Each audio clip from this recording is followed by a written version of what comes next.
Okay, let's see how this works. I really apologize. I've never done this before. I think I'm covering up the mic, but we'll see how this works. Just driving the car. Let us see if this does work.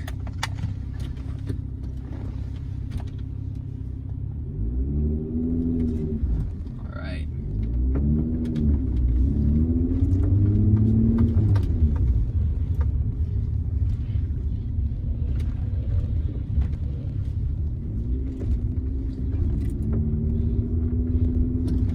Try and take it easy on the bumps, just so we don't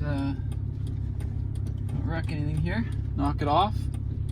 But I think we should be good. Definitely audio quality is definitely gonna be terrible until I get the little mount. But let's see how this thing drives.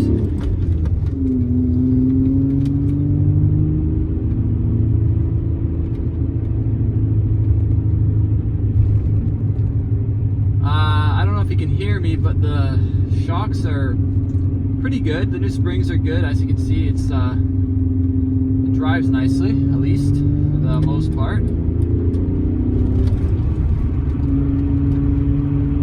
Just cruising in third, getting some bumps here. Not too bad. Hope it's not too shaky. I don't know. I don't think it's gonna work. I don't know if my hopes are what I have it duct taped to the seat, so we'll see. We're just gonna do a hop on the highway real quick. Just do a on-ramp turn, you know, all that stuff. Turn it down to cool. Just filled up with gas, so we're gonna reset the trip. I don't trust the fuel gauge in this car at all, so I use the trip instead. You refill around 400. It definitely sits lower though, so when you're driving, you definitely do notice that. It's ooh, that car is start-stop. That didn't seem too great, but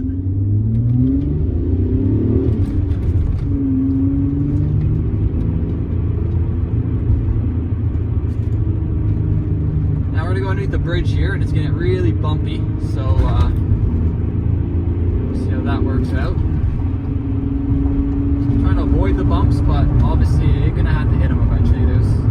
There's no perfect solution to this. I'm gonna slow down just a little, just so I can, oh god, just so I can get some space behind me in this truck ahead, this van. I know he's not gonna go fast around here. I'm gonna try and watt this shit right around this corner. That's the new shaking when it's on smooth, so that's good. But as you can see, if I get into the corner, it's really, really quite smooth.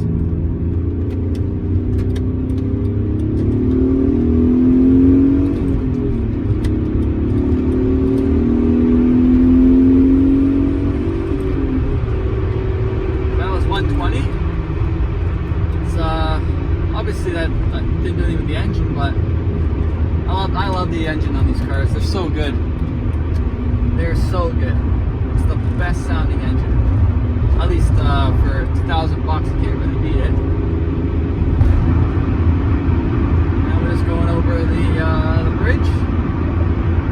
That brings us down to the bit where I'm just gonna hop off and end it, but just gets you a good idea of how this car rides. So it's relatively compliant on the bumps. It's definitely good on the highway. Like I'm tracking straight here.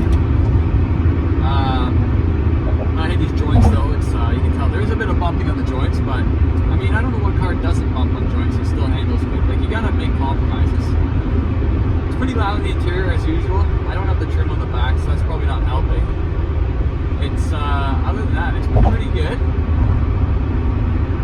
A little bit of sun breaking through the clouds. Not really. It's a pretty foggy day here. It's not too warm out either, but at least you got some good driving. I realize I have a lot of cars I can do driving things on if I get the right equipment. I can probably do one at least a week. So I'm going to do that. They're all different cars. A lot of Toyotas to be honest with you, but I'll try and find some other stuff. But this is pretty good so far. I like this. This is, I don't know. I got 500k on the struts and new springs so far, and then I'll clearly get it right, because I think if I was going to have problems, it would have happened by now, but it's definitely a very composed ride. Hit those joints, nothing. Shocks might be a bit soft for the springs, if I'm honest, when it comes to rebound, but that's only if you're riding on really rough, consistent surfaces. If you're on a smooth track or something, these shocks are fine. It's the springs are really helping to stop the body roll. I'm gonna do a roll to 120. Nice roll. I love these cars on the highway, no way. Yeah, the RPM sit at 3,500, but you definitely don't have the downshift to pass anyone, because you're already at 3,500, $4,000. So you don't need to downshift. You can go down a fourth, but even then, you don't. Honestly, you don't need to. I kind of like it. It's a bummer when it comes to the noise, but it definitely would enjoy a 6 ratio on this gearbox, especially the probes that have the shorter gear ratios apparently than the MX-6. It might just be the final drive that was different, but they definitely could have used the 6th gear. I wouldn't say change the ratio though, because the first gear pulls are just fantastic, and I wouldn't give those up for anything. But I mean, the car feels really fast in first gear, but after that, the second gear is alright. But after around third gear, you kind of start realizing it only has 164 horsepower, so you definitely do start losing out in the power. So I'm gonna get off here. Hopefully, I can get around this on-ramp with some decent speed, just to show you the body roll. But I don't know. There's trucks that are getting off, so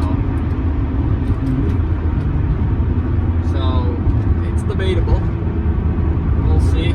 I don't have my hopes up. It's kind of late in the afternoon. It's about 1 o'clock, so it's yeah, there he goes. Well, maybe he's going to go fast too. Oh.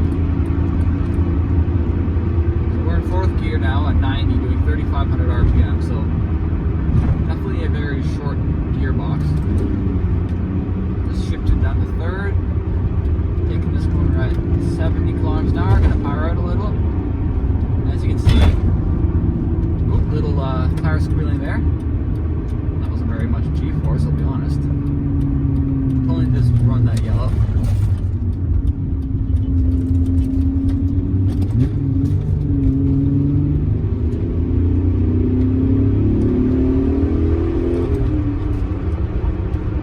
Yeah, this car's pretty fun, I'm not gonna lie, I love it. Can't go wrong with a probe when you're looking for $2,000 cars, $3,000 cars for fun. You just can't go wrong with these cars. They're just fantastic. These tires suck though. I just realized that because I was going around that corner, I don't know, 75, 80, and I started peeling off. That's not very good. I mean, I've had issues in there with my Corolla too. I have almost crashed there, I'll be honest, but this ain't bad. I'm gonna keep it going just up to the light here because there is a bit of bumpiness. I'll just take it off after the train tracks, because past that it's just usually pretty trafficked and it's no fun to watch, I would think. But you can get the idea of these new springs. These are the who the hell makes them? Monzo lowering springs, whatever. It's spring rate on them is 350, 280 for the rear, I think, maybe something like that. I know they're 80% stiffer than stock, front and rear, so like, what is going on up here? See, this is Hamilton, Ontario for you. Just construction, messy, shitty roads, dust. You don't want to own a nice car in this area. Alright, and I think that concludes it for today. As I said, there's just going to be traffic up ahead, so that's no fun to watch.